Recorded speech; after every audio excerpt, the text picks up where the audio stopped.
All right, here we go. Back on here again. On here, yeah. So, another one of these metal markets. Seem to be going to these every month. You know, they have them once a month. Excellent thing. You know, also too, thinking about this, I mentioned this before, but I really think about how here in Texas, we really are spoiled, because I know a lot of you I talk to and you're online, you say, oh, I wish that this was happening here, I wish we had this here. And I'm like, yeah, I know it's cool, man, but then I think about it, yeah, I guess we do have pretty good, because there's always good shows coming through here all the time. I know when I was younger, I was going to shows all the time. Throughout the week, I'll go to 3 or 4 shows a week, because there's always stuff going on, especially back in late 80s, early 90s, and even in the 2000s, man, there was stuff going on even to now. Lots of shows going on. So my point being is, we got this heavy metal market, which is a really good little...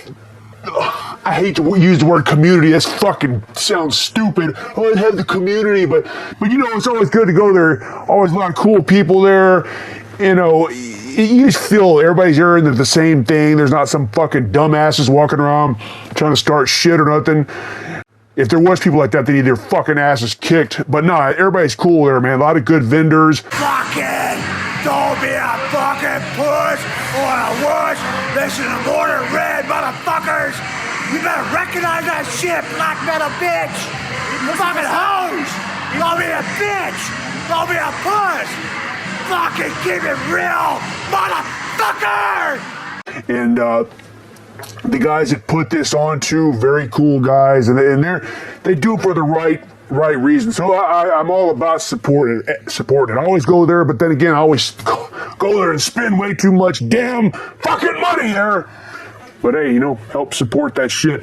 So this time I was at a different place. Before it was always this outside venue, which was always cool. I know they switch it up sometimes, but this time it was at a brewery, which is way nicer. It was very nice. I mean, don't get me wrong. I like the other place too. Outside it works, but this was just a different aesthetic, if you will. So you walk in the front, you got the nice little bar area, tables and whatnot, and real nice looking, sit in there and have some drinks and then walk around. The other side, they got a big area, air conditioned, all the vendors set up, a good amount of people showed up. Really good event. I talked to a lot of people there, the typicals there. You always see Aaron from Goat throwing up, bought some shit from him, Francisco Jim and all badass there. Other people, Nuclear War Now was there, and a bunch of other people. And ironically, I ran into some motherfuckers I went to high school with from years and years ago, so that was pretty interesting. I hadn't seen them in a long time. It was a good show. And Judas, I know you said you set this one out, but it was a pretty good one. You should have came out. I bought a bunch of shit. Good stuff. They had a lot of good stuff there, so you missed out. It was kind of comical, though. I was looking through all the stuff and buying all kinds of crap, and then there's one guy that's always there. I don't know his name. He's got a whole shitload of all kinds of old stuff, new stuff. I was looking through there and I saw the old Quiet Riot Condition Critical, which I like that album. A lot of people said shit, the first album's the best one, but Condition Critical, I like it. I like the cover, and I never got the LP of it, and I saw it there and it was cheap. I was like, oh, well, I guess I'll fucking get this. And I pulled it out and the whole fucking bottom looked like a dog chewed the motherfucker all up. So I was like, well, I'll pass on that. It was pretty fucking funny though, but it was cheap, but it was all chewed up. I guess some fucking rabid weasels from Return of the Living Dead chewed that shit up. But also every time they have a guest, they had Dave Vincent from Morbid Angel, Proscriptor from Ebsu before, and so on. They always do it with somebody new, which I know Vincent Crowley, they're trying to get you to go. So you need to come on down here. I know you said when it gets cooler. But hey, this would have been a good one because it was air conditioned, so there was no fucking stand outside melting and shit. But this year it was Michael Haga from Dead Horse, which it's a very well-known underground band. But that brings back a lot of memories. I'm sure everybody around this Houston area can relate, because back then, the late 80s, early 90s, the Dead Horse phenomenon was really pretty damn incredible. They would go on a Friday and Saturday, play 2 nights in a row at the Axiom, and it would fucking sell out, or at least be fucking packed on both days. Yeah, the shows were always super energetic, man. You go there, and especially those of you that remember the Axiom, they had the Raptors. You could jump up and hang off there and jump off and shit. Every time Dead Horse played, it was a packed house, rowdy as fuck, just brutal fucking pits. And they were really on the cusp of going to the next level. I don't want to say mainstream, but you know, and you see Pantera wearing Dead Horse shirts. I think it was in This Love video or some shit. I remember back then, I was like, oh man, motherfucker's got a Dead Horse shirt on. So they were starting to get some tours, and then it fell apart. And then, you know, years later, they came back and started playing. I guess it was about 8 years ago or something. They sounded good, but it wasn't all the original members. It was okay, but still, just back then, it was just a very magical time, man. It was pretty fucking cool. And, you know, before going to that event, it made me want to pull out the old Dead Horse stuff and start listening to it, because I've always been a fan of it, but I just hadn't listened to it in a while. I had the original demo. I posted this up on the Instagram the other day, whatever. I was like, yeah, you should have went and got this sign up there. I'm like, I don't give a shit about that kind of crap, but I'm sure Michael Haga probably actually cut this cover out and made it himself, probably. Welcome to hell. World War whatever. World War whatever. They've got to evacuate my brain. They've got to evacuate my peace. No, I'm meant to see. Atomic loss. Atomic destruction. That demo, and then the debut, Horsecore, such a good album. An unrelated story that's time-consuming. This is a great album. This is the self-released version. I know, was it years ago? It's been quite some time that Relapse, I think, reissued their albums with the demos and live tracks, a bunch of bonus shit. I don't know, I never got those, but this is one of the original ones from back then. Such a good album. If you do not have Dead Horse, you should check this out. It has a very nice mix of thrash and death metal and just a bunch of other random weird things in there, country and whatnot. But you think country, it sounds fucking stupid. You would think on the surface it would sound stupid, but it does work, trust me. Really good. And then they came out with Peaceful Death after this. This is the Big Chief pressing of it, which I know this one also got reissued with, I think it was Relapse. This one's good too. I like Horsecore better, but I do like this one. And the Haga artwork that you definitely, it's pretty legendary, if you will. You see his artwork, you know who it is. And I remember back in the years ago, I used to have a sweatshirt, hooded sweatshirt with that logo on it. I have no fucking idea what happened to it. I wish I still had it. Maybe it's up in the fucking attic somewhere. But yeah, anyway, Dead Horse, it was just such a good time back then, going to shows and fucking good memories. Okay, yeah, let's get on to it. Okay, yeah, well, what did I get? First off, I got this from the fucking Nuclear War table. Again, always go over there and buy shit from them. So what's up, motherfuckers? So I got this, was the debut Beastial Warlust.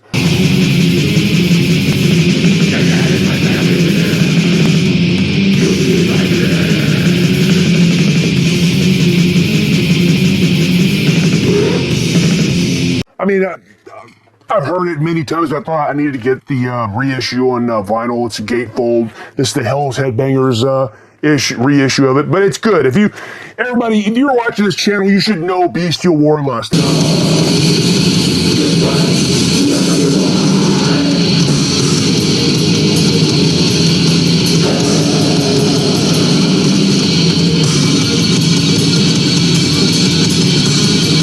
Classic stuff. It's got, KK Warlust was in this band. He played on this first album. They went on to do Destroyer 666, and then before this, they were Corpse Molestation, which had some fucking cool demos.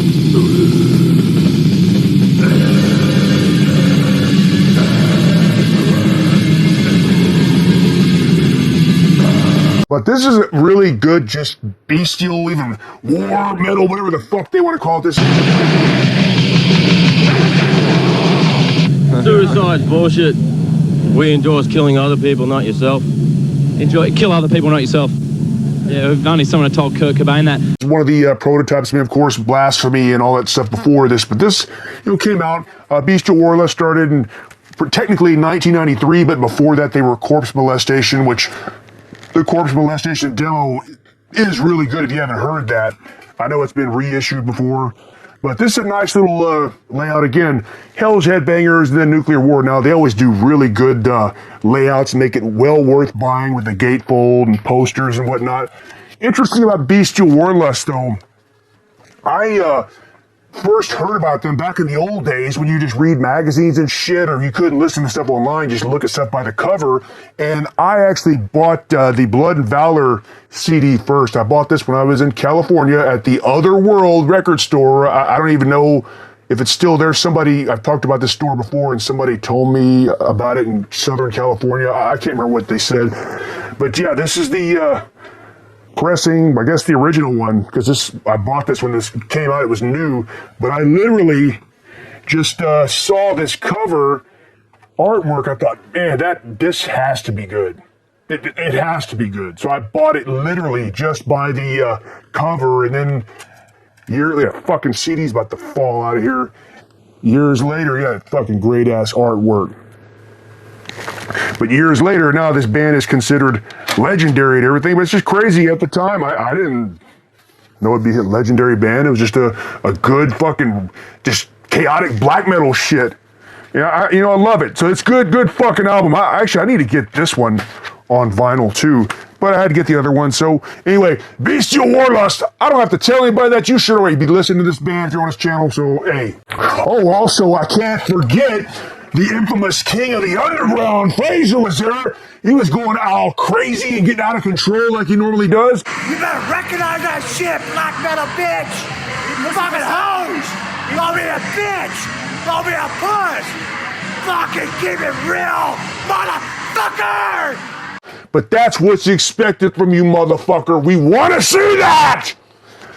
But yeah, we traded some stuff. He actually gave me a copy of Crownheaded. This is a older band. This is from, I think this album came out in 2012. It's, I guess, a demo. It's just for promotional use only, not for sale, so it is a demo. But this is some good, solid death metal, just upbeat kind of shit.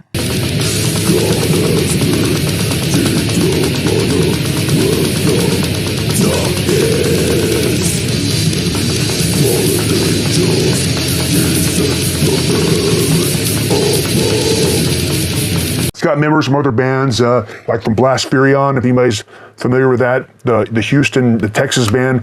There was a band years ago called Blaspherion. I'm sure there's many others, but it was on JL America. I bought all the JL America releases for the most part, but that's one of the ones I didn't get. I'm always curious to hear that one. But anyway, getting off fucking topic. But yeah, Fraser gave me this because he's friends with the guys or some shit like that. But this is a good album. Good demo. Cool picture of the band right here. So, yeah, hey, Fraser, thanks.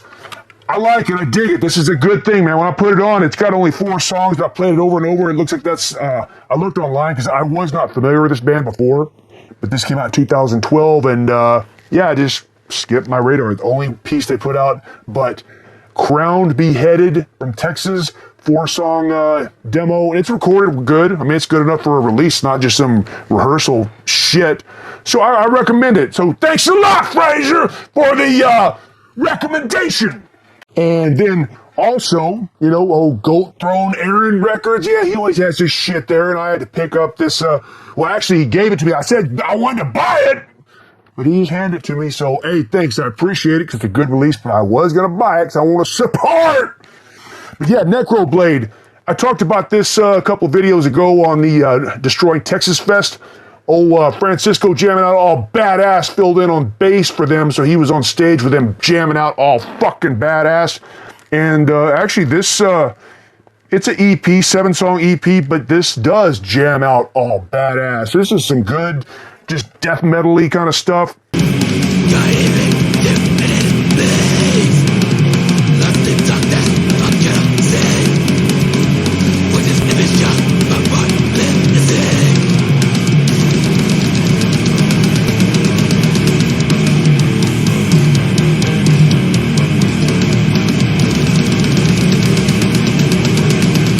This is their only release, but I look forward to more stuff of this. Got members of Morbozadad, Blast Furion as well, Termination Force. I remember there was a good thrash metal band, Sacral Curse. So there's people, even though this is their only release, there's people in the band that's been around, so it's a veteran band, if you will. But yeah, Necroblade, and also it is on Go Throne Records. There you go, Aaron. There's your plug. Plug it up your ass. No, seriously though, Go Throne Records. So it's I'm all about it. But they're doing our shit too. But still, I like this label even before that. And let me jump off and do a little personal plug too. Oh yeah, he's talking about his band. Well, fuck you, motherfucker! It's our goddamn channel. I could talk about our band too. So we're doing that full length with Aaron Go Throne. We're getting it mixed it's being mixed as we speak, working on the layout and whatnot. And what I'm hearing so far is pretty good. It's a nice variety of all kinds of shit on there. Pretty looking forward to having this done. So Aaron will get that shit to you soon. Hopefully get it done, because we're also got these shows coming up. Three-day mini tour in Texas in October. Then we're also working on a two shows up in New York and New Jersey in November. So hopefully we want to have that full length out to have that for those shows to promote it. So anyway, that's what's going on with that, but more about that later. Okay, so let's get into some vinyl. So yeah, I was over there at the nuclear war table. Again, man, I always like bullshitting with those guys, man. It's always cool. But I picked up this Massacre from Colombia. Not the other ones, not the American one. Yeah, Kim, yeah, I like that band too. The original one. Well, I mean, they probably didn't know who each other were back then, but whatever. But this is the one from Colombia. There's also from Chile and other ones, but this classic band from Colombia, classic stuff. It's got their releases on here. But this band started in 1988. It's death metal-y, a little bit of thrash.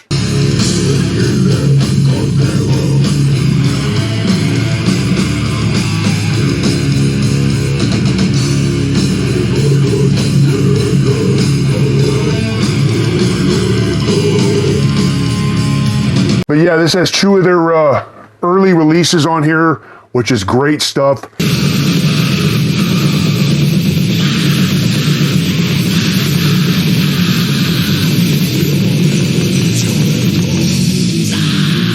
Massacre from Colombia, just really classic stuff. And I'm glad that Nuclear War reissued this too. And I like what they do. They reissue these on a nice format. It's well worth it. I have a CD with some of this shit on here, but I just had to get the vinyl because of the packaging. Also, cool thing about Massacre, Colombia, how I first heard about them was this compilation right here. Appointment with Fear. What fucking year was this? I don't even remember. It was 91, 90, I don't remember. But yeah. This is a good compilation with many, many good bands on here I learned about on this. Besides Massacre on here, Dictator, which I really like. If you know what I'm talking about, Massacre, Transgressor, Grotesque, that classic band. Cenotaph from Mexico, Acheron, there we go, Acheron, Shub Nigaroth, Gianks, however you fucking say that, from Sweden, good fucking fast hardcore shit, Dead, Putrid Opal. But yeah, this was a good compilation. This is where I first heard Massacre from. Right there, look at that shit. Good compilation. And actually, I forgot, this Acheron on here was the one from Australia. I always forget about them, but this was the Australian one. Not you, Vincent Crowley. Vincent Crowley, I heard you motherfuckers on the Rights of the Black Mass when that first came out. Bought that tape. But anyway, real good shit, man. This label, I remember this label, this Cyber, they're from Holland. They used to put out some pretty cool stuff back then. So anyway, good compilation right there. All right, just some more fucking vinyl, and yeah, I picked this up also from Nuclear War, Mfire. Great early black metal, death metal from Brazil. I've talked about them before in I did a couple of videos about Brazil and probably plan to do more on that, but that's something else. But Mfire, 1988 89, I think it was 89, Goetia.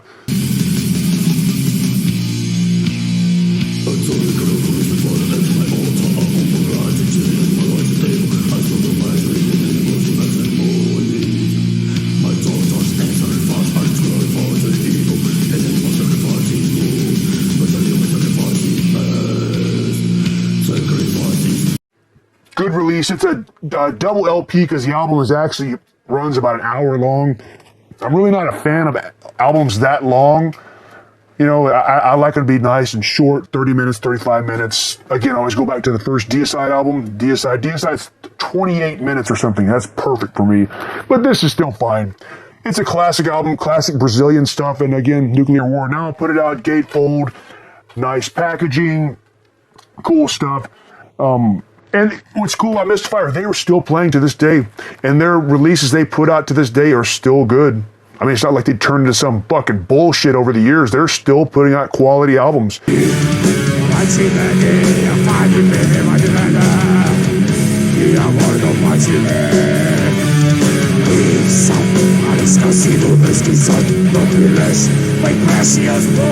Even their most recent stuff that comes out, it's good.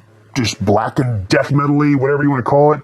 And when I hear Mfire, I feel, even though they follow the death metal formula, they have their own sound. They put keyboards and stuff in there, but it's more horror sounding. It's not so much symphonic or anything like that, so it has a very evil, dark sound to it. I also picked up this is Judas Scariot, this classic EP, you know, Dethroned, Conquered, and Forgotten. Came out in 2000, I think it was 2000, so I had to get this on vinyl.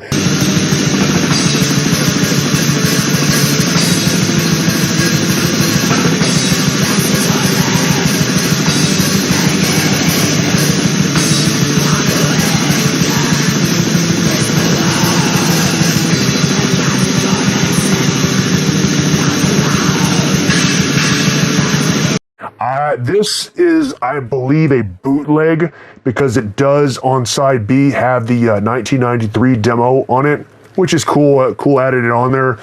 So it's just one of those things I had to get just to have it on vinyl. I love Judas Iscariot. It's funny too, when I first learned of Judas Iscariot, it was probably 94 or something, and I just saw the name. I'm pretty sure it was in the Wild Rag zine, something like that. I saw the name Judas Iscariot. My first thought was, that's stupid. Why would you use the name Judas just like Judas Priest? I mean, I know what Judas means, but it's just there's already a established band that's has the word Judas. I thought it was really fucking stupid, but once I finally heard it, I was like, oh, whatever, you know. And the name doesn't sound so stupid to me anymore. I am not of that opinion anymore. I think the name of the band works really well. This was years ago, but really good stuff. I highly, if you haven't heard this, go look this shit up. Judas Iscariot.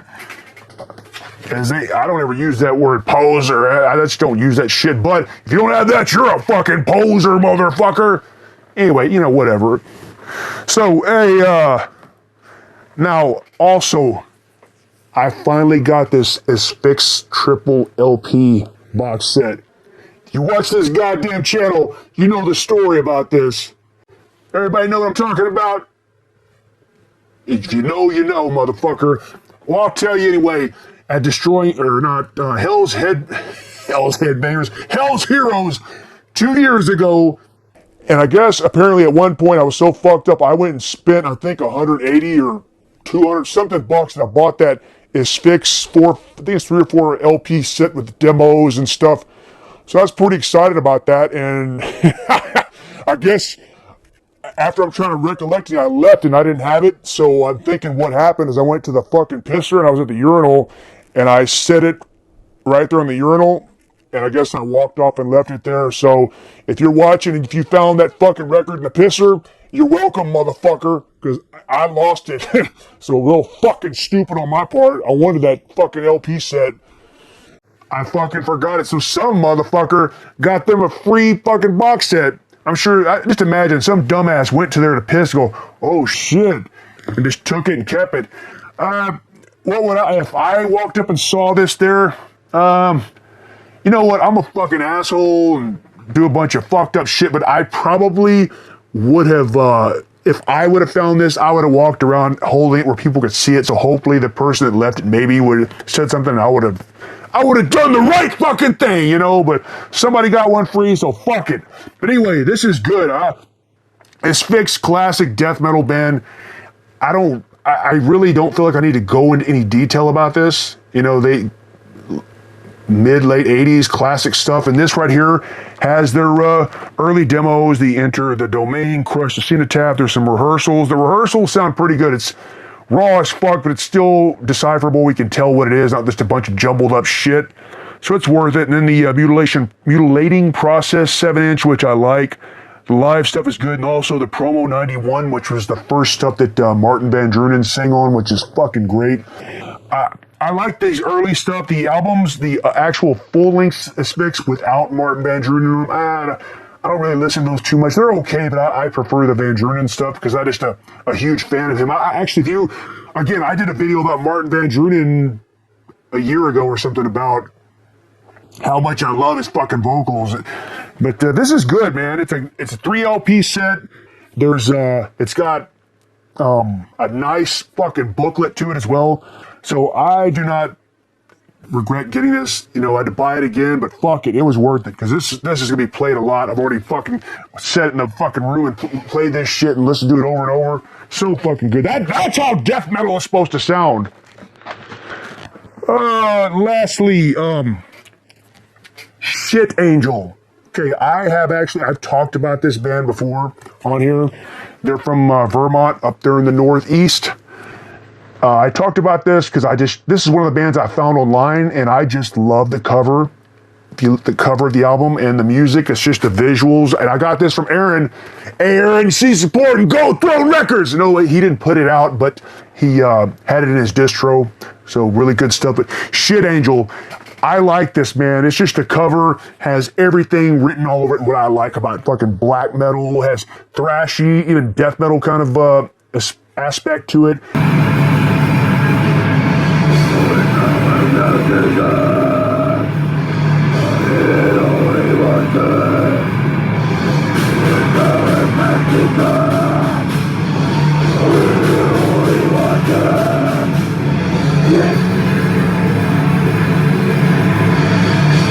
There's a female vocalist, but her vocals are brutal as fuck. It's actually more brutal than a lot of fucking men, so, you know, I'm all about it.